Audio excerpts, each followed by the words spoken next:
Kul in kuntum tuhibbunallah. Katakanlah kepada mereka, wahai Nabiku Muhammad, jika kalian ingin dicintai oleh Allah. Kul in kuntum tuhibbunallah. Kemudian Allah mengatakan, fattabi'uni, maka ikutlah kepada nabiku, ikutlah kepadaku, ikutlah kepada nabiku. Yaghfir lakum dzunubakum wallahu ghafurur rahim. Maka aku pencipta langit dan bumi akan mencintaimu dan akan menghapuskan dosa-dosamu. Coba. Jadi Nabi Muhammad datang memberikan kemudian stempel kepada umatnya bahwa barang siapa yang mengikutiku, pencipta langit dan bumi akan menghapuskan dosa-dosanya. Wa yuzakkihim. Allah menghapuskan dosa-dosa manusia melalui Nabi Muhammad sebagai pengajarnya. Begitu juga Yesus. Sayangnya kalian menjadikan Yesus seperti sapi, seperti kambing, seperti domba, sebagai korban.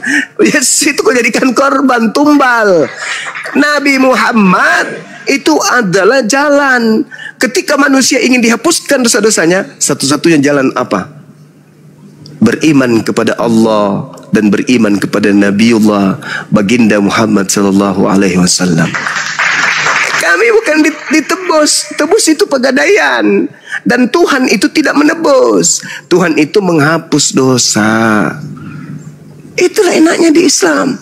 Kamu melakukan kehilapan hari ini, sholat, habis sholat istighfar, dosa dihapus.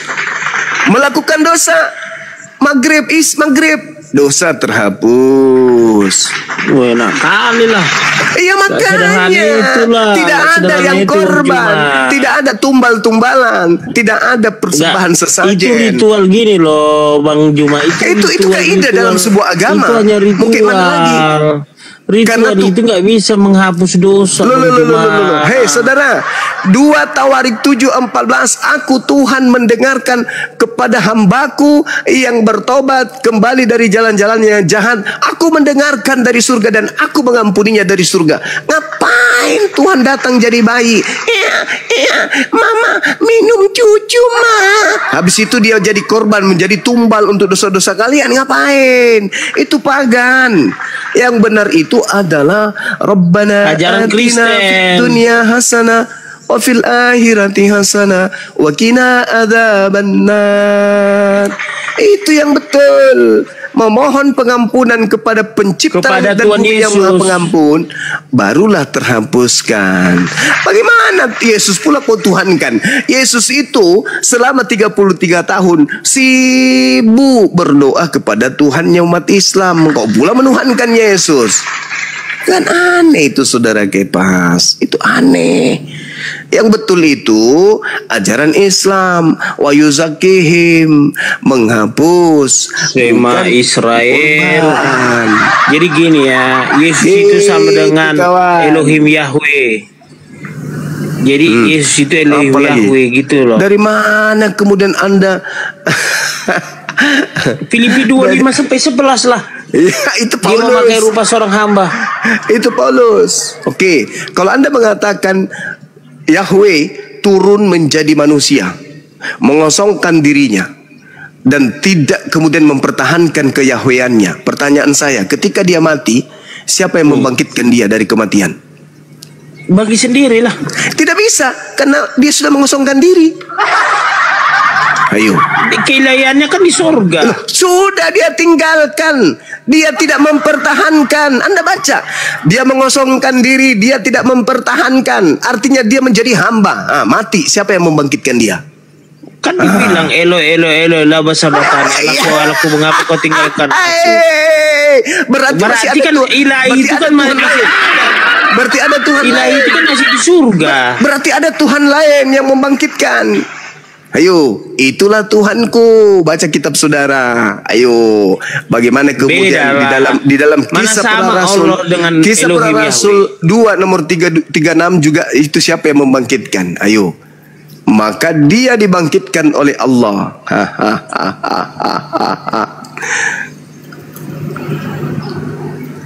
Gitu Kepas. Tuhan kita gini loh Bang Juma, memang beda. Tuhanmu memang aneh kawan. Saudara. Memang beda. Iya, memang beda. Tuhanmu itu aneh. Yahweh turun mengosongkan diri, tidak mempertahankan kemudian keyahweannya, artinya menanggalkan segala kemahaan yang ada pada dirinya, lalu menjadi hamba, lalu kemudian taat sampai mati. Mati di atas salib. Nah, pertanyaannya ketika dia mati, yang membangkitkan dia siapa? Bangkit sendirilah. Kan Gimana mau caranya bangkit sendiri? Sementara dia adalah manusia biasa. Bukan lagi siapa-siapa dia. Dia sudah mengosongkan diri. Beda. Yesus itu beda manusianya daging kita dengan Yesus Bang Juma, beda. Dia sama, dia menjadi hamba dan tidak kemudian mempertahankan. Coba Anda lihat di dalam Kisah Para Rasul 3:26. Dan bagi kamulah pertama-tama Allah membangkitkan hambanya dan mengutusnya kepada kamu. Ayo. Kisah Para Rasul 3:15. Demikianlah ia, pemimpin kepada hidup, telah kamu bunuh. Tetapi Allah telah membangkitkan dia dari antara orang mati. Ayo. Kemudian Kisah Para Rasul 2:32. Yesus inilah yang dibangkitkan oleh Allah. Dan tentang hal itu kami semua adalah saksi. Ayo. Tuhanmu yang Yahweh, yang dewa itu turun ke bumi iseng-iseng dia jadi manusia, dibunuh sama orang. Begitu dia dibunuh bingung caranya mau hidup kembali. Untung ada Tuhanku menghidupkannya kembali. Kisah Para Rasul 2:32. Yesus inilah yang dibangkitkan oleh Allah dan tentang saksi. Ayo. Siapa suruh dewamu itu iseng-iseng jadi manusia? Matilah dia, masih mau datang besok. Hai, Tuhanmu memang aneh. Itulah tadi Pak Bom dengan beberapa ekor temannya mampus 1 koma. Allahu Akbar. Gimana bro? Kau masih mau menyembah makhluk yang dibangkitkan sama Tuhanku?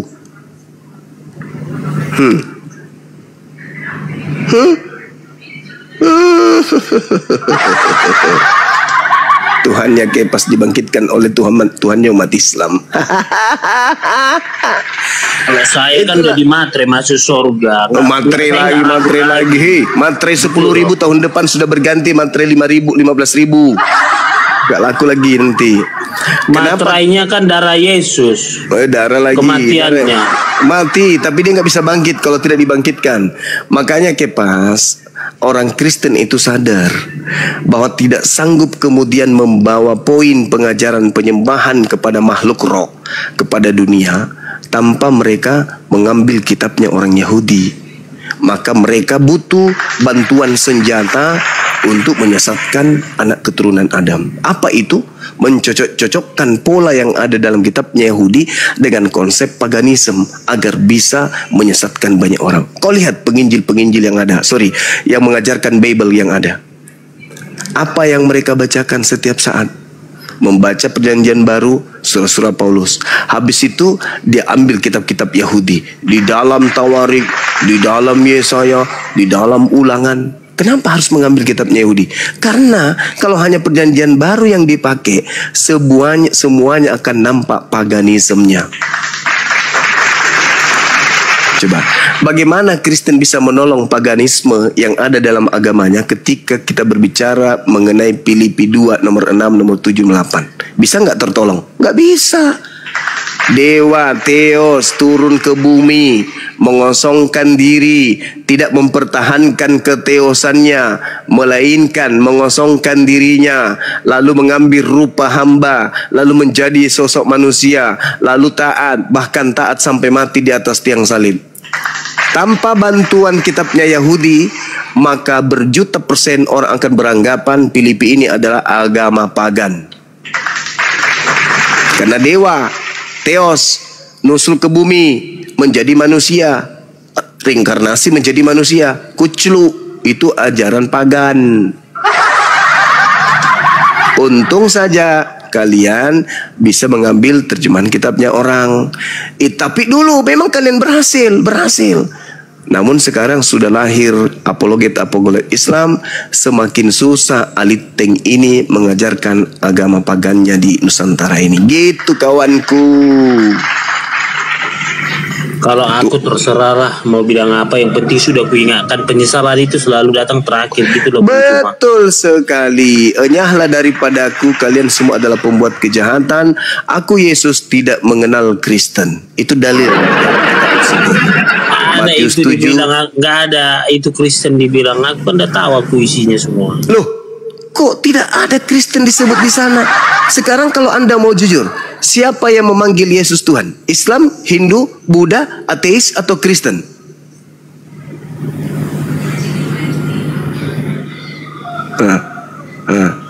Putus Arab kan langsung. Aliteng, aliteng. Aliteng. Tidak bisa lolos, tidak bisa lolos. Semakin menderita aku buat, makin menderita. Apalagi saya sekarang lagi mendalami bahasa Yunani dan Ibrani. Oh sudahlah, muntaber nanti aku buat semua. Setiap kalian ibadah saya akan datang ke gereja. Tok tok tok tok tok. Siapa? Saya utusan Yesus. Semua kan? Iya. Siapa di sini yang sebagai pengkhotbah? Oh dia Pak, izinkan kami berdialog sebentar. Saya akan ke gereja satu dan gereja yang lain saya akan datang. Karena kenapa? Di situ mereka sebut nama Tuhan saya Allah, Allah, Allah, Allah. Ada alasan saya datang. Begitu saudara-saudara. Siapa yang memanggil Yesus Tuhan? Bukankah kami Yohanes 3 ayat 3 jelas. Kau menyebut aku guru dan Tuhan, itulah aku. Kau sudah menyebut Yohanes 3. Sembarang. Aduh, kepas.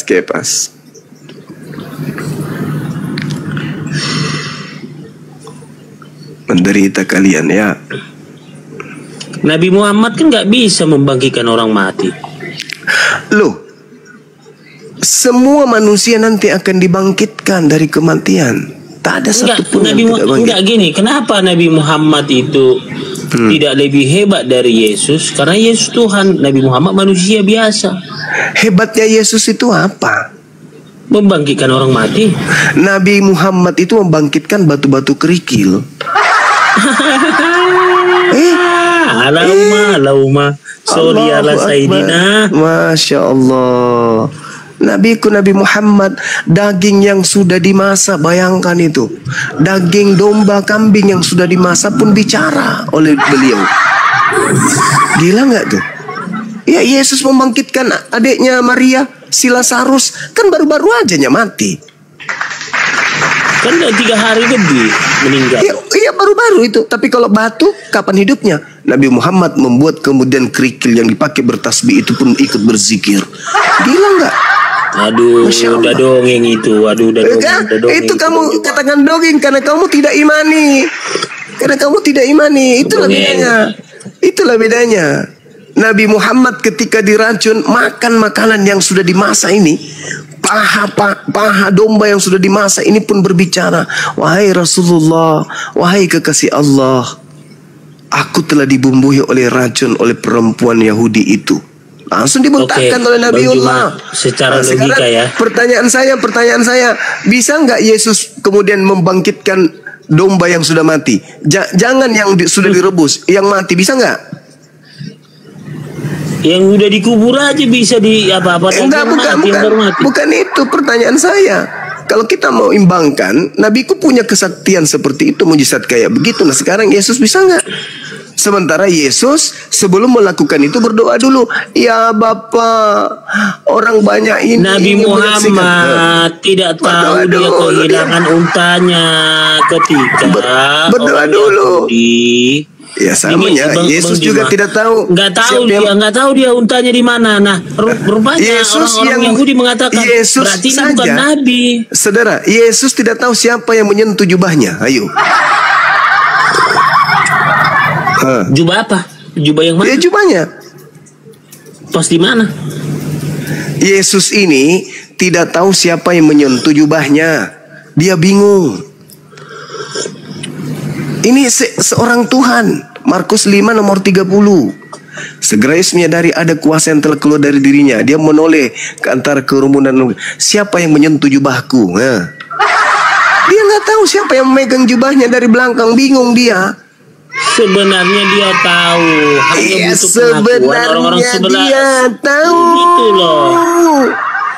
Tapi dia jelas bertanya, ketika Nabi Muhammad menyebarkan agama Islam di Yerusalem, menyentuh jubah orang-orang Yahudi menyembunyikan unta Nabi Muhammad, tapi Nabi Muhammad nggak tahu di mana pada unta ketika itu juga Yesus tahu bahwa ada tenaga yang keluar dari dirinya. Lalu ia berpaling di tengah orang banyak dan bertanya, siapa yang memegang jubahku? Dia siapa mi kodong ini dede lali nak masih eroton aja gitu kawe.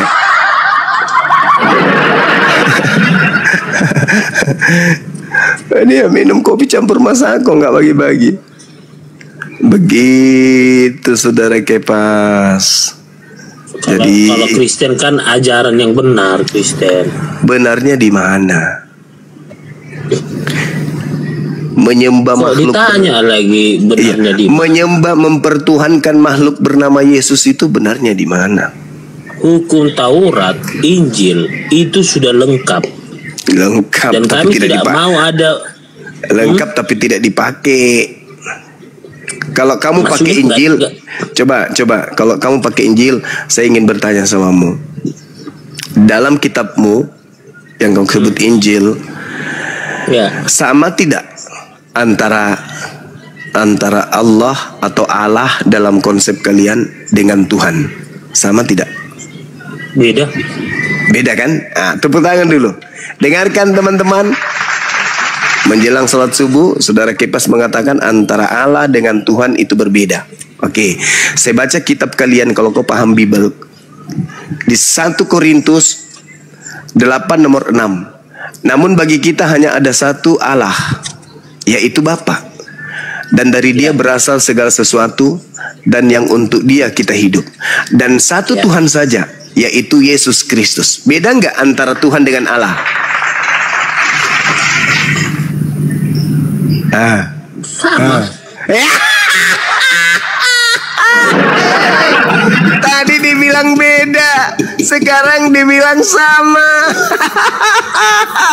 Karena kenapa? Allah cuma satu, yaitu Bapa. Tuhan juga cuma satu, yaitu Yesus. Berarti Yesus bukan Allah, Bapa bukan Tuhan.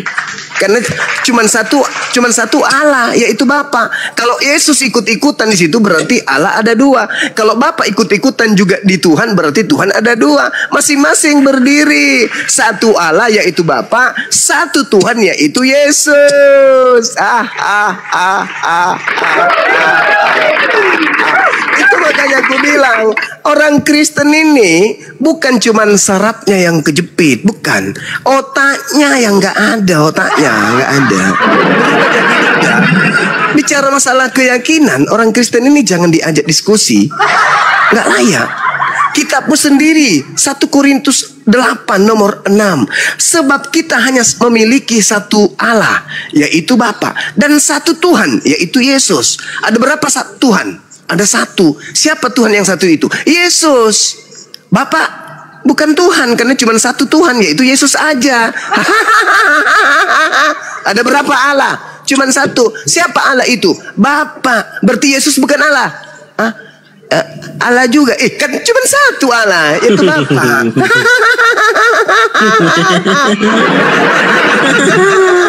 Kau akan dianggap bodoh karena Kristus.